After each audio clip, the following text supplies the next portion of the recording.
Avant de commencer, je tiens à éviter toute forme d'incompréhension pouvant mener à des débats inutiles et interminables. Dans cette vidéo, je ne parle que des personnes se faisant passer pour des voyants afin de soutirer de l'argent aux plus fragiles émotionnellement. Je ne suis pas là pour remettre en question la crédibilité des médiums ni leur fonction. Et comme tout le monde, j'ai un avis personnel et je vais être totalement transparent avec vous. Je suis contre le fait d'aller voir une personne pour savoir comment agir dans un futur plus ou moins proche. De une, parce que je considère que les épreuves et les périodes de doute sont nécessaires afin d'évoluer, et de deux, pour des convictions religieuses. Mais ça ne m'empêche pas de chercher à comprendre le fonctionnement des choses et de rester le plus objectif possible. Le but n'est donc pas de ternir une profession, mais de pointer du doigt des arnaqueurs qui abîment encore plus leurs victimes qu'elles ne l'étaient déjà avant de leur faire confiance. Car cette vidéo est avant tout pour passer un message à ces personnes abusées. De leur permettre de prendre un peu de recul dans une situation difficile où elles n'arrivent pas à réfléchir. Et quand on n'arrive pas à réfléchir, on cherche des solutions d'urgence afin de soulager nos souffrances.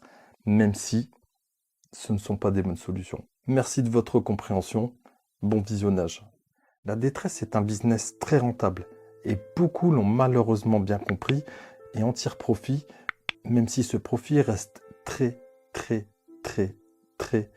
discutable. Un nombre incalculable de personnes se sert de certains artifices divinatoires afin de vous donner l'illusion d'entrevoir la lumière, de vous guider, et tout ça moyennant finance. Il n'y a jamais eu autant de voyants qu'à notre époque. C'est à croire qu'au plus il y a de gens malheureux, au plus il y a de voyants. Des fois, je me demande s'ils se rendent compte de la responsabilité qu'ils ont envers leurs clients, qu'ils influencent les gens par rapport à leurs prédictions qui n'en sont même pas, d'affirmer carrément des faits qui se produiront dans un futur plus ou moins proche à des personnes fragiles se raccrochant à la moindre lueur d'espoir. Non. Et malheureusement, beaucoup d'entre eux enfilent ce costume afin d'en faire un business juteux. Et leurs clients, c'est vous. Et ils arrivent même à fidéliser. Et en même temps, quoi de plus facile que de profiter de personnes prêtes à tout pour avoir un semblant d'espoir. Profiter de la période de faiblesse des gens. Ça me révolte. Et le pire dans tout ça, c'est que ça n'aide même pas la victime. Parce que pour moi, leurs clients fidèles sont des victimes de leurs agissements frauduleux. Je disais donc, ça ne les aide pas, mais au contraire, ça les met encore plus dans une position de détresse. La plupart des personnes faisant appel à ces charlatans sont des personnes qui doutent de tout, qui doutent des autres, qui doutent de leur situation actuelle, et surtout, qui doutent d'eux-mêmes. Et ça, ces faux voyants le savent. Et je dois avouer que pour ça, ils sont très clairvoyants. Et ils savent qu'en entretenant du flou, qu'en n'étant pas trop clairs dans leurs pseudo-prédictions, leurs victimes les rappelleront. Et encore pire, si la réponse de ce professionnel de l'arnaque ne convient pas à la personne, elle appellera un autre voyant qui lui donnera un autre son de cloche. Et c'est ça qui entretient l'engrenage dans lequel cette personne fait face. Là où normalement, elle devrait en sortir convaincue de la suite à venir pour elle. Elle en sort au contraire avec plus de doutes et moins d'argent. Moi, ce qui m'intéresse ici, et surtout ce qui m'interpelle, c'est ce mal-être encore plus présent de ces personnes en quête de réponse après avoir eu un entretien avec ces gens-là. Et quand on regarde bien, le plus souvent, les gens sont tellement pressés d'obtenir une réponse qu'elles donnent toutes les infos nécessaires à ce pseudo-professionnel afin qu'il puisse faire une prédiction sans aucune difficulté. Et la plupart du temps, c'est même pas de la voyance, c'est juste du conseil. Les gens payent une blinde pour avoir des conseils.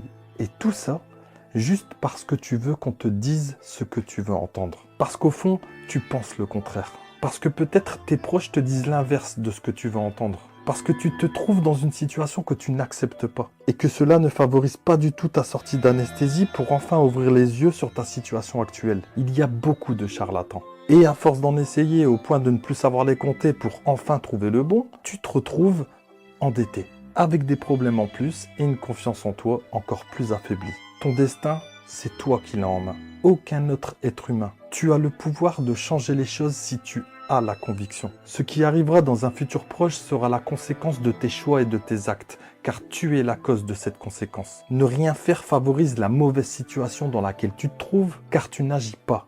Tu n'agis pas car tu veux qu'on te dise ce que tu veux entendre, car tu n'acceptes pas la réalité. Et une personne comme un faux voyant ou une fausse voyante va te dire ce que tu veux entendre. Non pas pour te faire plaisir, mais parce qu'ils savent que ça n'arrivera pas dans la réalité et que tu rappelleras pour savoir quand ça arrivera. Spirale infernale. L'acceptation des choses est une puissance que tu peux acquérir. Ouvre les yeux, réveille-toi de ton anesthésie. Ne va pas chercher des confirmations qui conforteront ce que tu t'es rentré dans la tête. Accepte, digère les choses. Puis fais les choses pour que ta situation s'améliore. Et tu sortiras de l'anesthésie. Et tout sera favorable pour que tu puisses écrire une nouvelle page qui sera en adéquation avec la réalité. Sois voyant. Perçois la réalité des choses. Et tu pourras enfin prédire pour toi-même ce que tu voudras pour ta vie de demain. La solution n'arrivera pas de la bouche d'un usurpateur. Car la solution, c'est toi.